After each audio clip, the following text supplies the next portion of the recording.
Você se considera anormal? Ou já parou para pensar no conceito de loucura? Na série de reportagens Vidas Roubadas, os loucos na sociedade, iremos buscar essas respostas, abordar os fatos que marcaram a história da saúde mental no Brasil e os avanços nas últimas décadas, principalmente pela experiência de quem viveu e acompanhou essa evolução. Série de reportagens. Se cada doido tem sua mania, cada época tem sua história. A loucura não é muitas vezes relacionada apenas a algum problema psicológico ou psiquiátrico. Ela é historicamente construída e está presente na sociedade há anos. Suas características são desenvolvidas a partir de um contexto social, político e econômico. É o que explica a psicóloga e psicanalista Dizete De Vera. Então, o Foucault vai dizer pra gente, uma máxima dele que eu acho fenomenal, que ele vai dizer assim pra gente: a loucura só existe em uma sociedade. Então, o que define a loucura, nesse conceito senso comum que a gente vê aí, a torto e direito, né? O que define a loucura é a cultura que vai definir isso. Por exemplo, o desviante, ele vai estar relacionado ao que é marginal, no sentido de estar à margem de uma cultura, e em cada cultura ele vai ter um lugar. Foi na Idade Média, por exemplo, que o assunto começou a ser tratado como problema social. Os loucos da época eram aqueles que não acompanhavam a produção do sistema pré-capitalista, ou então aqueles que ofereciam o espetáculo de seus delírios aos olhos e aos medos do cidadão considerado normal. Sendo assim, de acordo com o sociólogo Edson Brandão, mais rejeitados foram criados pela sociedade urbana. A loucura tem essa questão da transgressão, do comportamento que numa sociedade capitalista, urbana, focada na produtividade, no ordenamento, é quase que um passaporte para ser excluído. Para a psicóloga e psicanalista Dizete De Vera, este pensamento é compreensível ao analisarmos as diferentes sociedades ao longo dos anos. Nos séculos XIX e XX, o conceito de loucura foi além. Negros, deficientes, epiléticos e homossexuais, por exemplo, eram os desviantes do passado. Então, assim, qualquer pessoa que não atendesse a um padrão de normalidade, que era essa que a gente estava conceituando, ele era um desviante. Se ele era um desviante, ele não tinha lugar para conviver na cultura, na sociedade. Com o tempo, estes que foram considerados loucos ganharam espaço na sociedade. Atualmente, usuários de drogas e alcoólatras herdaram a marca da loucura criada antigamente. Então, assim, tanto que agora você está vendo ressurgir uma questão muito polêmica, né? Que vai contra os nossos princípios, que é da questão das comunidades terapêuticas. A comunidade terapêutica hoje de internação para usuário de droga é o herdeiro do manicômio do século passado. Mas afinal, dentro deste contexto, o que é ser louco? Louco é ser diferente, que de perto ninguém é normal. De Piracicaba, Eduardo Marins. No primeiro capítulo da série Vidas Roubadas, os loucos da sociedade, você acompanhou as características dos chamados doidos em diferentes épocas. No próximo capítulo, você vai conhecer a história de Barbacena, município de Minas Gerais, conhecido como capital da loucura.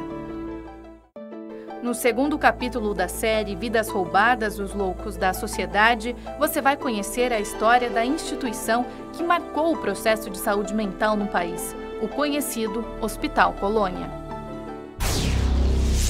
Série de reportagens.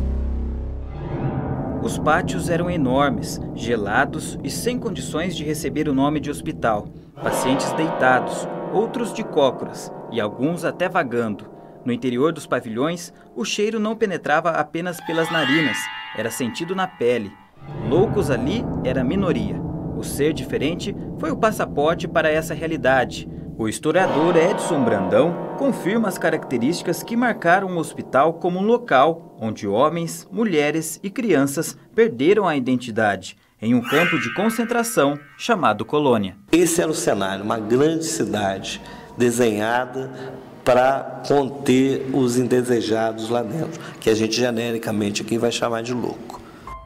O hospital psiquiátrico faz parte do cenário do município de Barbacena, que está no coração de Minas Gerais, cidade serrana e que se tornou durante o século XX capital da loucura. O homem do saco para a criança barbacenense, há um tempo atrás, era o doido da colônia, que usava um uniforme azul, que era quase como uma segregação mesmo visual que se colocava neles, aquele uniforme, e aqueles que conseguiam ir para a rua eram o terror da cidade.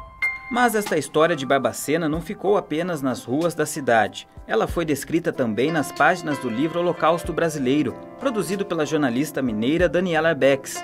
No contexto da obra, ela apresenta as irregularidades da instituição e, principalmente, as histórias humanas, dando voz aos sobreviventes. Eu não precisei denunciar nada. A minha intenção, aliás, não era denunciar nada. A minha intenção era resgatar essa história. Era dizer que isso tinha acontecido. Só que eu acabei indo além. Porque aí, na verdade, as denúncias, que se é que a gente pode chamar de denúncia, que eu publiquei, elas não partiram do olhar do jornalista. Elas partiram da experiência dos sobreviventes. Este episódio, para a jornalista, não poderia ficar apenas nas entrelinhas de Barbacena, mas sim exposto como um marco histórico do país. A gente sempre se choca, sempre quer saber mais do que aconteceu na Segunda Guerra, e eu pensava, poxa, mas a gente teve o nosso holocausto aqui, e uma coisa que a gente nunca estudou, eu nunca ouvi falar isso na escola, e eu imaginei o seguinte, 60 mil mortes, isso é atual, isso é forte, isso é um escândalo em qualquer época da história. Não é porque eles já morreram que isso não é importante, muito pelo contrário, e as pessoas precisam saber o que aconteceu lá dentro. E também fiquei mais ainda chocada com o fato de que eu não sabia nada sobre a história, que a minha geração ignorava, eu acho que talvez uma das piores tragédias do Brasil. De Piracicaba, Eduardo Marins. Nesse capítulo da série Vidas Roubadas, os Loucos da Sociedade, você acompanhou a realidade mantida pelo Hospital Colônia durante o século XX e as características da instituição através de relatos de profissionais que passaram por essa trajetória. No capítulo seguinte, você vai conhecer os métodos abusivos realizados no hospital e as histórias de ex-funcionários.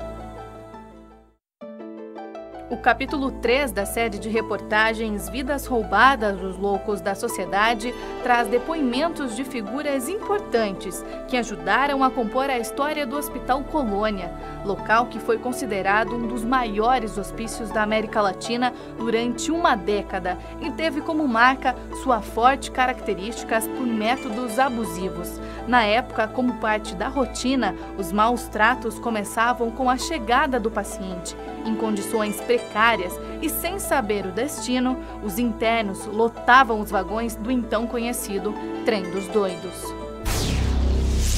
Série de reportagens. O barulho nos trilhos e o inconfundível som do trem eram um sinal de que novas vítimas estavam prestes a chegar. Mais vidas seriam roubadas. Carregado, o famoso Trem dos Doidos trazia em seus vagões a loucura dos indesejados. O pátio era o primeiro local de desembarque. Francisca Moreira dos Reis, ex-funcionária do antigo Hospital Colônia, relembra com detalhes as regras do hospital. Era um pátio que era raspado a cabeça e dali eles passavam para dentro do pátio, perdia a noção do tempo e quem trouxe e aonde estava. Considerado como um campo de concentração, a instituição por muito tempo deixou suas marcas com agressividade e maus tratos. Tempos difíceis que até hoje a ex-funcionária Marlene Laureano não consegue esquecer. Vamos supor, se eu tiver 50 pessoas, às vezes eu tinha 20 roupas, então 20 peças de roupas, então, quer dizer, faltava muita coisa. Você num lugar fechado, né, distante de tudo que é seu. O eletrochoque era o castigo mais comum dentro dos pavilhões. Para trabalhar com os pacientes, essa prática era habitual, conforme descreve Francisca Moreira dos Reis. Gente, cada um ia fazer um eletrochoque, sabe? Então, nesse que a Marito Carmo deu, o paciente faleceu, sabe?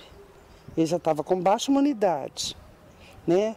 E levar uma descarga, né? De 110 a 120 volts na fonte, sabe? A gente só molha, põe uma bucha de cobertor, de pedaço de cobertor, para ele não partir a língua, não tremer, sabe? Não tremor. A mãe de Francisca Moreira dos Reis também trabalhou dentro do Colônia. Mesmo sem formação para atuar na área da saúde, teve como compromisso medicar os pacientes. ela chegou aqui, a enfermeira, a técnica de enfermagem mais antiga, nem era técnica, era guarda, sabe? E falou assim com ela, você vai para o pátio, onde tinha 300 mulheres. E deu ela um roupão com 100 comprimido azul de um lado e 100 rosa do outro. Um é Prequitil, outro é diazepam. Se gritar, agredir alguém lá no pátio, você dá 2 desses. Se bater em alguém, você dá do azul, sabe? É o sossega-leão que eles chamavam na época, né? Em uma década, estima-se que mais de 1.800 cadáveres foram vendidos para 17 universidades de medicina do país. Os corpos eram negociados por cerca de 50 cruzeiros cada um, equivalente a R$200 atualmente. Essas informações estão no livro Holocausto Brasileiro e podem ser comprovadas com documentos obtidos pela autora do livro, a jornalista Daniela Arbex. Realmente aqui foi um depósito de lixo humano, sabe? Eu falo isso. Aqui foi considerado um depósito de lixos humanos. Para morrer 60 mil pessoas aqui dentro. E fizeram a gente fazer a recontagem depois que a Daniela escreveu o livro. E realmente deu 63 mil. De Piracicaba, Eduardo Marins. Neste capítulo, você conheceu as formas de tratamento utilizadas dentro da instituição. E no penúltimo capítulo da série Vidas Roubadas, Os Loucos da Sociedade, você ainda acompanha emocionantes histórias de ex-pacientes que sobreviveram ao Colônia. No penúltimo capítulo da série Vidas Roubadas, Os Loucos da Sociedade, o destaque será para histórias reais de ex-pacientes do Hospital Colônia e que ainda não foram reveladas. Dentro dos pavilhões, quase 95% dos internos não apresentavam características de transtornos mentais, mas acabavam adquirindo diante das condições desumanas de saúde mantidas pela instituição, o que consequentemente levou a milhares de mortes e um marco na história da psiquiatria. Série de reportagens. E amanhã, quando o sol despontar no oriente, eu estarei distante daqui. O pequeno trecho da música é lembrado pela ex-funcionária Marlene Laureano. São detalhes de um dia em que ela passou com uma das internas do Colônia e que ainda é guardado com clareza. Ela corria, ela apertava o seio e gritava, mama, Jesus chegou pro leite e vinho, é pro neném. Aí ela apertava e saía muito leite assim. Não, ela corria, arrastava no chão e os filhos dela, lógico, foram separados. Mas nem todos os bebês tiveram a mesma realidade. Dia 26 de novembro de 1972, nascia Simone, uma criança que mudaria o sentido do Colônia aos olhos de uma ex-funcionária, que se tornou mãe de coração. Inclusive eu conheci uma paciente, ela estava grávida de 7 meses. E no dia que eu vim trazer o almoço para minha mãe, ela me pediu, sabe, nua, cheia de fezes dos pés à cabeça, um frio danado. Ela olhou para mim e falou, você trouxe o almoço para sua mãe? Amanhã você traz de logo angu para mim, mas não é para mim. É para esse neném que está com vontade de comer. Aí não era dia de eu vir no hospital, mas eu mesmo assim eu vim e trouxe para ela, sabe? E hoje essa menina é minha filha. Além da filha, Francisca ainda construiu laços de amizade. A interna Conceição Machado não era apenas uma paciente. Considerada membro da família, ela teve a oportunidade de sair pela primeira vez do pavilhão no dia mais importante da amiga. E ela, como era uma pessoa muito católica, ela escutava na igreja de São José bater o sino, chamando para a missa, e ela queria ir conhecer essa igreja. E ela foi nessa igreja, foi no meu casamento, quando eu tinha 15 anos, meu marido de 18 para 19 anos. Diante de tristezas, alegrias, perdas e sofrimentos, a vontade de lutar por um dia melhor prevaleceu. E para quem sobreviveu ao tal Holocausto Brasileiro, como Marlene Laureano, além da cicatriz de uma tragédia do passado, ficou um coração cheio de esperança. Dói tudo, né? Dói tudo, só de você lembrar, mas você tem que deixar. Você tem que deixar, porque senão você não caminha. Se você ficar grudado, amarrado naquilo lá, você não vai para frente. E aquele velho e conhecido trem dos doidos, que trazia novos internos para o hospital, hoje recebe o nome de Maria Fumaça.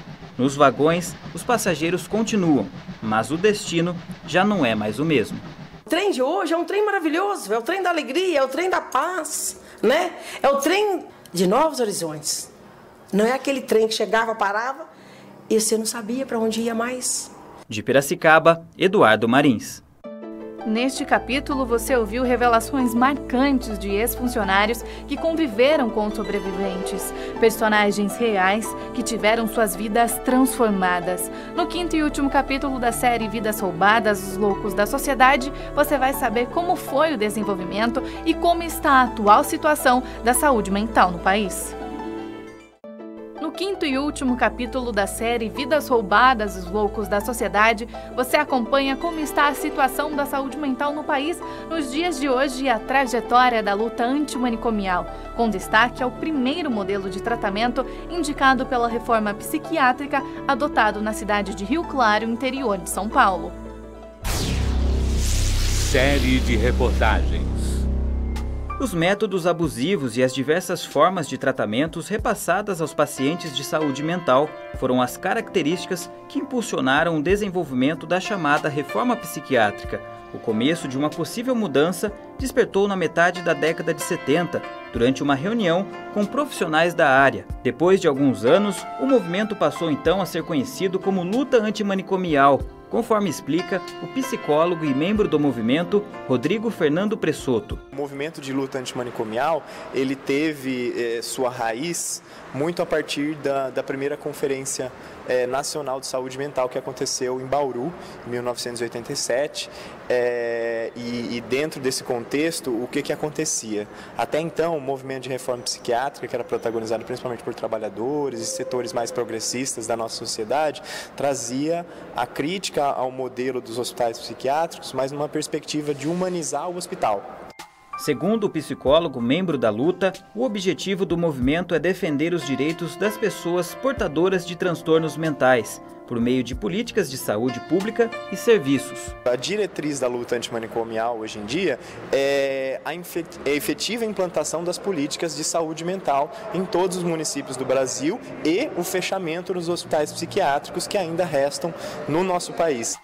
Um dos primeiros resultados da luta antimanicomial foi o surgimento dos NAPs, os Núcleos de Atenção Psicossociais. Em junho de 1998, na nossa região, Rio Claro foi a segunda cidade do país a implantar o método, tornando hoje referência. Quem confirma é a psicóloga e psicanalista Gisete De Vera, que acompanhou de perto esta mudança. Rio Claro é a segunda cidade no Brasil a ter um serviço 24 horas substitutivo na história da reforma psiquiátrica brasileira. Atualmente esse serviço é conhecido como CAPS, Centro de Atenção Psicossocial. A assistente social do Serviço de Saúde Mental de Rio Claro, Neuza Julião Barbosa, conta que as unidades são diferenciadas em 3 modelos. O CAPS-I, especial para receber crianças e adolescentes com transtornos graves e persistentes. O CAPS-3, também para estes transtornos, porém com serviço voltado para os adultos. E o CAPS-AD, que atende dependentes de álcool e drogas. Os CAPs, eles vêm nesse sentido de propiciar direitos, de criação de vínculos, da pessoa ser